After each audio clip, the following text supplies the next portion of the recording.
அனைவருக்கும் வணக்கம். இந்த வீடியோவில் என்ன பார்க்க போகிறோம் அப்படின்னா, நம்ம டிஎன்பிஎஸ்சியோட ஓல்டு கொஸ்டின் பேப்பர் தான் நம்ம அப்லோட் பண்ணிட்டுருக்கோம். ஆல்ரெடி 22 கொஸ்டின் பேப்பர் கம்ப்ளீட் பண்ணியாச்சு. 19 கொஸ்டின் பேப்பர் வந்து இன்றைக்கோட ஃபினிஷ் பண்ணிடுவோம். இன்றைக்கி சம்ஸுக்குள்ளே போகிறதுக்கு முன்னாடி கொஸ்டின் பேப்பர் ஏன் பார்க்கணும், அதுக்கு ஏன் இவ்வளோ இம்பார்ட்டன்ஸ் தரணுங்கிறத இப்போ 2 கொஸ்டின் பேப்பர் எடுத்து நான் செக் பண்ணி காட்டுறேன். 2 கொஸ்டின் பேப்பரில் இருக்கக்கூடிய 1-2 கொஸ்டின்ஸ் வந்து நம்ம வந்து ஈக்குவலாக வருது. ஓகேவா? இப்போ 2023 வந்து நம்ம டவுன்லோட் பண்ணுவோம். டவுன்லோட் பண்ணி பாருங்கள் கொஸ்டின்ஸை. இப்போ இங்கே கொஸ்டின் என்ன கொடுத்துருக்காங்க அப்படின்னா, find the simple interest of ₹7,500 at 8% per annum.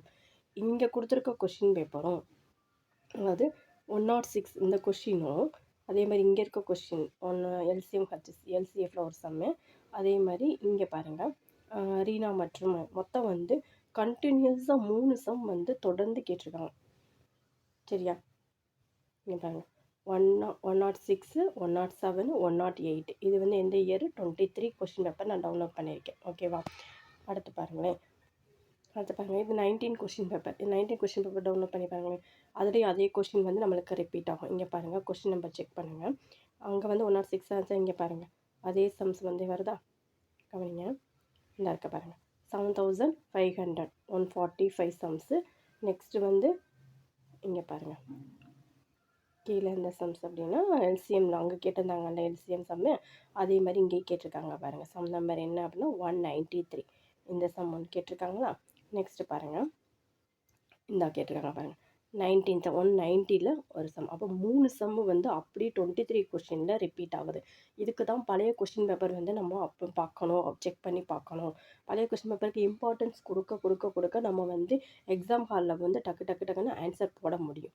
ஓகேவா? அதனால தான் நம்ம வந்து பழைய கொஸ்டின் பேப்பரை அப்லோட் பண்ணிகிட்ருக்கோம். நம்ம சேனலுக்கு இப்போ தான் புதுசாக வர்றவங்க அப்படின்னா சப்ஸ்கிரைப் பண்ணிவிட்டு பாருங்கள். இன்றைக்கி வீடியோஸ்குள்ளே போகலாம். இன்றைக்குரிய சம்ஸ் என்ன அப்படி, இன்றைக்கி என்ன சம்ஸ் பார்க்க போகிறோம் அப்படின்னா, இன்றைக்கி என்ன சம்ஸ்னால், ஒரு பெருக்கு தொடர்வரிசையில் T2ஓட வேல்யூ கொடுத்துட்டாங்க, T3ஓட வேல்யூ கொடுத்துட்டாங்க. அவங்களோட பொது விகிதம் கேட்குறாங்க. இது வந்து எந்த ஸ்டாண்டர்ட் இருக்குன்னா 10th ஸ்டாண்டர்ட் சம்ஸ். ஓகேவா? பொது விகிதம்னா நம்ம வந்து 2 மெத்தட் இருக்குது. ஒன்று ஏபி மெத்தடு, ஒன்று ஜிபி மெத்தட். ஏபினா நம்ம என்ன பண்ணோம், சப்ராக்ட் பண்ணுவோம். செகண்ட் டேர்ம்லேருந்து ஃபஸ்ட் டேர்மை சப்ராக்ட் பண்ணுவோம். அதே மாதிரி தேர்ட் டேர்ம்லேருந்து செகண்ட் டேர்மை வந்து சப்ராக்ட் பண்ணுவோம். வர ஆன்சர் 2 ஈக்குவலாக இருந்துச்சு அப்படின்னா அது வந்து ஏபி சொல்லும். இது ஜிபி, அதாவது பெருக்கு தொடர்வரிசை அப்படின்னா செகண்ட் டேர்ம்லேருந்து ஃபஸ்ட் டேர்மை சப்ராக்ட் பண்ணுவோம். தேர்ட் டேர்ம்லேருந்து செகண்ட் டேர்மை சப்ராக்ட் பண்ணுவோம். டிவைட் பண்ணுவோம். ஏபினா சப்ராக்ட் பண்ணணும், ஜிபினா என்ன செய்யணும், டிவைட் பண்ணணும். இப்போ இங்கே கொடுத்துருக்கிறதுல வந்து ஜிபி தான் கொடுத்துருக்காங்க, பெருக்கு தொடர்வரிசை தான் கொடுத்துருக்காங்க. அப்போ என்ன செய்யணும், டிவைட் பண்ணணும். அப்போ T3 divide by T2. T3யோட value என்ன, 1/5. அதே மாதிரி T2ஓட வேல்யூ என்னது, 3/5. இப்போ கீழே இருக்க நம்பர் மேலே போகும்போது நம்மளுக்கு என்னவா மாறும், 1/5 இன்ட்டு 5/3ன்னு மாறுமா? ஓகேவா? அப்போ இந்த 5 இந்த 5 கேன்சல் ஆகிடும். ரிமைனிங் என்ன கிடைக்குது, 1/3. அப்போ இது கரெக்டான ஆன்சர், பி இஸ் த கரெக்டான ஆன்சர். ஓகே. இப்போ இந்த சம் கவனிங்க. செகண்ட் சம், A1ஓட வேல்யூ கொடுத்துட்டாங்க, A2 A3ஓட வேல்யூ கேட்டிருக்காங்க, ஏஎன்னுங்கிற ஒரு கண்டிஷன் கொடுத்துருக்காங்க.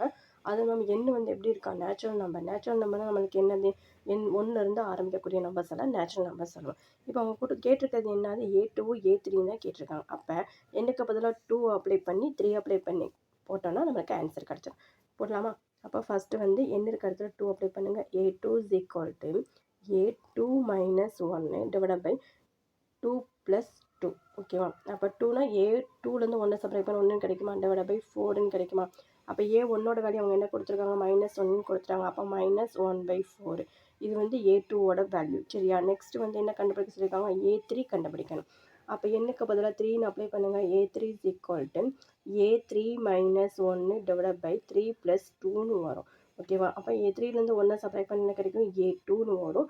3 + 2 வந்து 5ன்னு கிடைக்கும். ஓகேவா? A2ஓட வேல்யூ நம்மளுக்கு என்னது, ஆல்ரெடி நம்ம கண்டுபிடிச்சி வச்சுருக்கோம், -1/4. அப்போ இங்கே இருக்க 5 வந்து என்ன வரும், இன்ட்டு 5ஆக வரும். அப்போ -1/20. இது கரெக்டான ஆன்சர். -1/4 -1/20. அப்போ D இஸ் த கரெக்டான ஆன்சர். ஓகே. அடுத்த சம் கவனிங்க. 1 + 2 + up to plus n equal to k then 1³ + 2³ + up to plus n³ is equal to என்னன்னு கேட்டிருக்காங்க. சரி, இதுவும் 10th ஸ்டாண்டர்டில் இருக்கக்கூடிய சம்ஸ் தான், செகண்ட் சாப்டர்.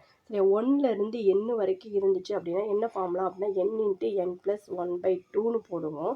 இது 1³ + 2³ + up to n³ இருந்துச்சுன்னா n × n + 1/2 ஹோல் ஸ்கொயர்டுன்னு போடுவோம். ஓகேவா? இதுதான் ஃபார்முலா. சரியா? இப்போ இவங்க என்ன குடுத்துருக்காங்க, 1லேருந்து n வரைக்கும் இருக்கக்கூடியது என்னன்னு வச்சுருக்காங்க, கேன்னு வச்சுருக்காங்க. அப்போ இந்த இதுக்கு பதிலா நம்ம என்னன்னு வச்சுக்கலாம், கேன்னு வச்சுக்கலாம். இங்கே ஸ்கொயர்டு இருக்கிறதுனால இங்கேயும் ஸ்கொயர்டு.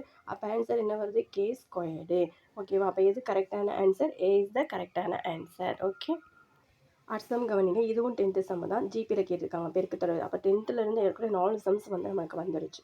ஓகேவா? இப்போ இங்கே என்ன கொடுத்தாங்க, ஏ பவர் எம் மைனஸ் என் கமா ஏ பவர் எம் ப்ளஸ் என் என்ற பெருக்குத்தொடர்வரிசையின் பொது விகிதம் கேட்டிருக்காங்க. அங்கே போட்ட மாதிரியே தான் இந்த சம். செகண்ட் டேர்மில் இருந்து ஃபர்ஸ்ட் டேர்மை வந்து நம்ம என்ன செய்யணும், டிவைட் பண்ணணும். தேர்ட் டேர்ம்லேருந்து செகண்ட் டேர்மை வந்து நம்ம டிவைட் பண்ணணும். ஓகேவா? அப்போ செகண்ட் டேர்ம்லேருந்து ஃபர்ஸ்ட் டேர்மை டிவைட் பண்ணுங்க, என்ன ஆன்சர் கிடைக்கும், A power M divide by A power M minus N. இது மேலே போகும்போது என்ன வரும், கீழே ப்ளஸில் இருந்துச்சுன்னா மேலே போகும்போது மைனஸில் மாறும். அப்போ எம் வந்து ப்ளஸில் தானே இருக்குது, அப்போ மைனஸ் எம். என் வந்து ப்ளஸில் இருக்காது, மைனஸில் இருக்கிறனால ப்ளஸ் ஆகும். அப்போ இதுவும் கேன்சல். ஆன்சர் என்ன கிடைக்கும், ஏ பவர் என்.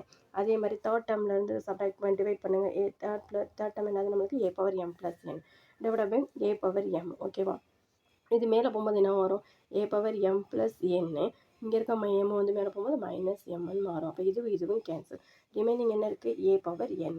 அப்போ இங்கே ஏ பவர் என் வருது, இதில் ஏ பவர் என் வருது. அப்போ எது கரெக்டான ஆன்சர், சி இஸ் த கரெக்டான ஆன்சர். தேங்க்யூ.